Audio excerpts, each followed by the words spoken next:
ciencias de la educación hay teorías que explican los fenómenos de aprendizaje y otras que explican los procesos de enseñanza.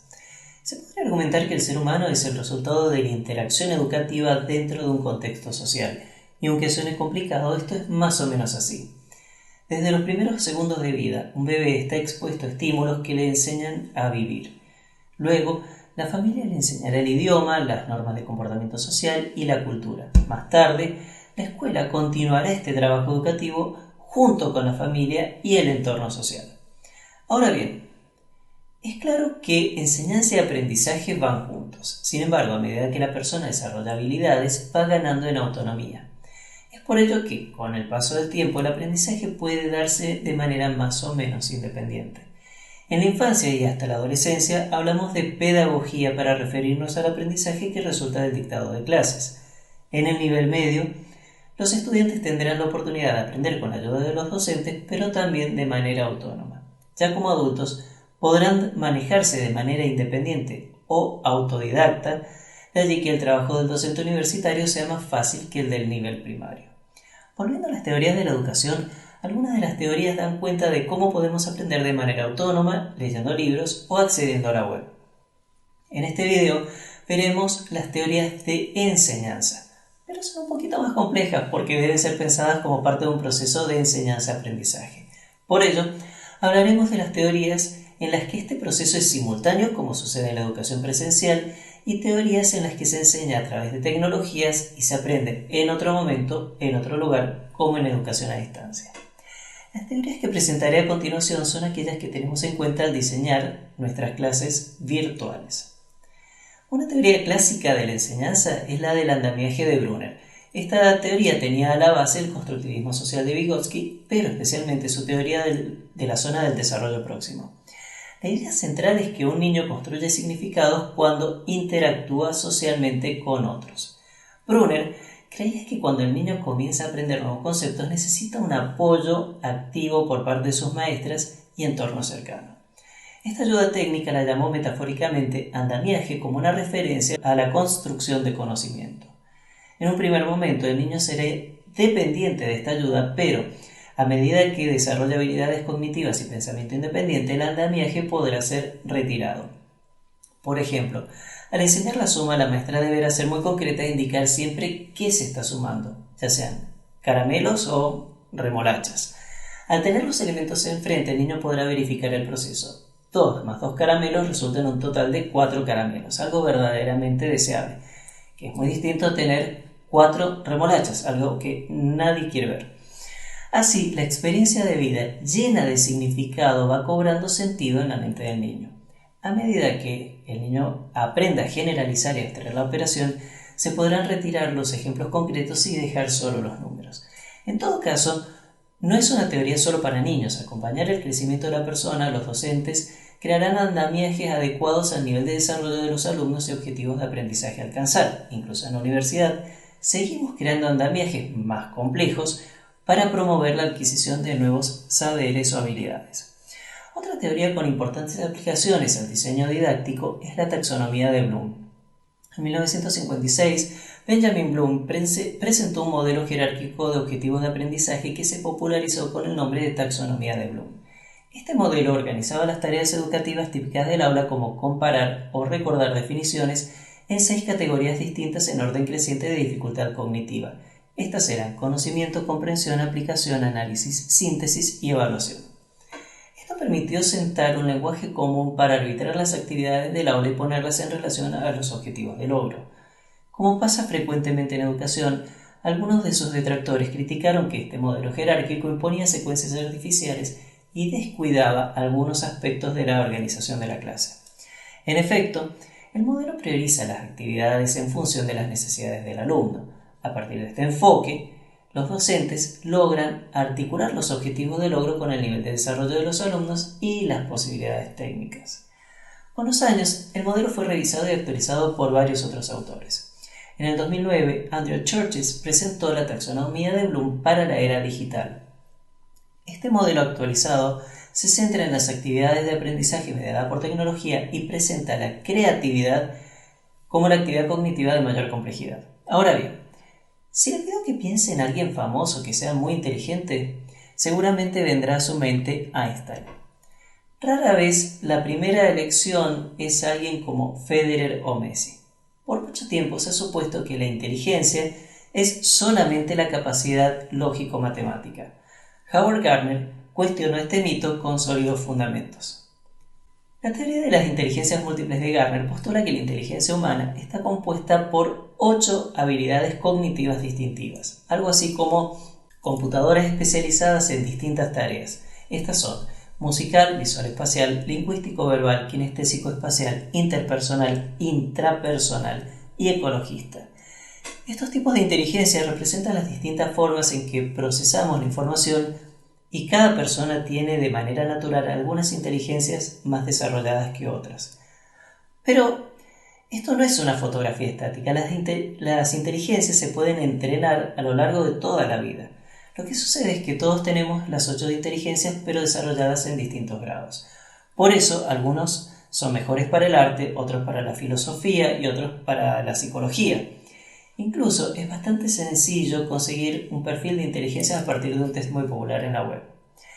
La teoría de las inteligencias múltiples transformó el mundo de la educación. Por una parte porque permitió pensar los currículums alrededor de 8 tipos de inteligencia, pero en lo personal creo que lo más valioso fue que cambió la mirada del docente hacia el alumno. Para muchos docentes, como para gran parte de la sociedad, solo los alumnos que destacan en matemáticas son inteligentes. El corolario es evidente: si los inteligentes son los de matemática, los demás son los estúpidos. Y si un alumno es malo en matemáticas y además se pasa todo el día mirando por la ventana, bueno, la conclusión ya es indiscutible: es una manzana podrida. A esto me refiero. Ahora bien, en la práctica es muy difícil adaptar la currícula a cada alumno según su perfil de inteligencia. Por eso, desde los postulados de Gardner es más fácil entender a los alumnos. Por ejemplo, si yo sé que un alumno es buen deportista, entonces sé que no podrá aprender a menos que se mueva. Y quizás no pueda desarrollar una secuencia didáctica personalizada, pero por lo menos puedo dejar que se pare y camine por el aula mientras doy clase. Y sí, aunque parezca mentira, esto hace una gran diferencia. Ahora bien, el trabajo de Gardner aplicado al entendimiento del desarrollo intelectual fue continuado por Thomas Armstrong y aplicado al aula. Armstrong observó que para cierta alumna de primaria era más fácil pensar las tablas de multiplicar si apelaba a elementos rítmicos. De esta forma, ella tamborileaba con los dedos cada vez que hacía cálculos matemáticos. Quizás un docente no pueda planificar una actividad aquí, pero dejar que mueva los dedos es un ejemplo de lo que venimos diciendo. Solo hay que cambiar la forma de pensar y decirse a uno mismo: no está molestando, está aprendiendo. Y cuando se quiere tener la iniciativa, Armstrong propone que los alumnos hagan aquellas actividades que le permiten pensar. Por ejemplo, si un alumno es kinestésico, le doy la tarea de regar las plantas mientras yo dicto clases y así va a poder entender mejor la lección. Si tiene habilidades intrapersonales, puedo dejar que vaya y visite la biblioteca él solo. Y si tiene habilidades intrapersonales, bueno, que debata con sus compañeros y así con las demás inteligencias. Quiero presentarles a continuación 2 grandes teorías de la enseñanza mediadas por tecnología. El diseño instructivo o diseño instruccional está compuesto por varias teorías didácticas y modelos sustentados en dichas teorías. Gagné y Dick describieron las características distintivas de las teorías instruccionales en términos de funciones y fundamentos. Las teorías instruccionales son de naturaleza prescriptiva, relaciona instituciones instruccionales con resultados de aprendizaje, identifica condiciones que más favorecen la apropiación de saberes y proporcionan una explicación causal entre los procesos de enseñanza y los comportamientos observables. A su vez, estas teorías se derivan de otras teorías del aprendizaje. Rigelieu amplía esta definición para abarcar al desarrollo cognitivo, emocional, social, físico y espiritual. Para este autor, las teorías del diseño instruccional poseen 4 grandes características. Está orientado por el diseño, se enfoca en los medios para conseguir un determinado tipo de aprendizaje.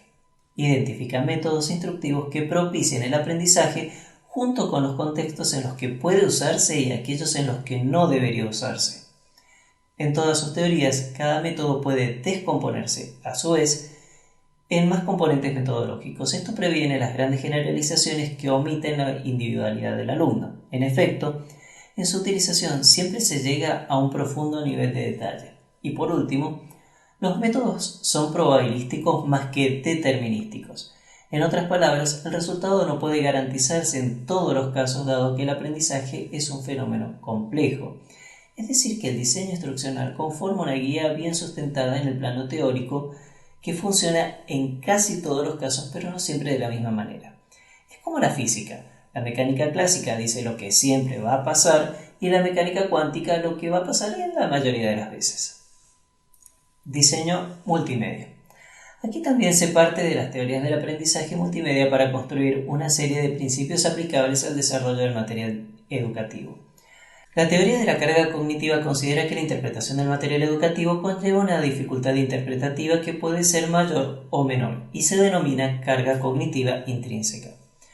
Cuando a un estudiante se le presenta un material de enseñanza multimedia, construye representaciones mentales de aquello que percibe. Un paso crítico de este proceso es la integración de la información visual y auditiva en la memoria de trabajo. Aquí es donde utilizamos las teorías de la arquitectura cognitiva para interpretar los procesos intelectuales. Por ejemplo, cuando el profesor presenta información visual en el pizarrón y explica verbalmente, el estudiante debe alternar los procesos de análisis para integrarlos mentalmente.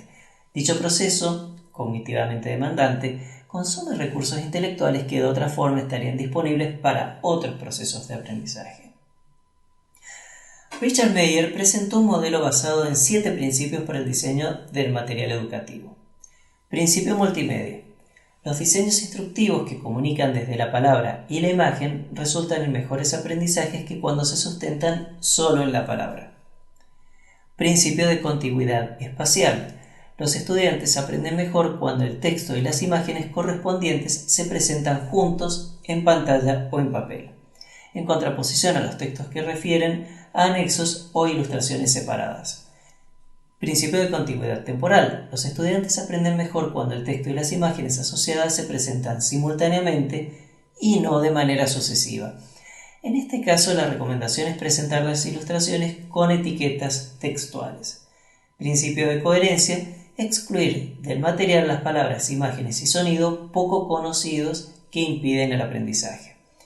Principio de modalidad. Los estudiantes aprenden mejor cuando se presentan animaciones narradas verbales que cuando las animaciones son acompañadas por texto en pantalla. Principio de redundancia. La presentación conjunta de animaciones y narraciones de voz resultan en mejores aprendizajes que la presentación de los recursos por separado de animación, narración o texto en pantalla. Principio de individualidad.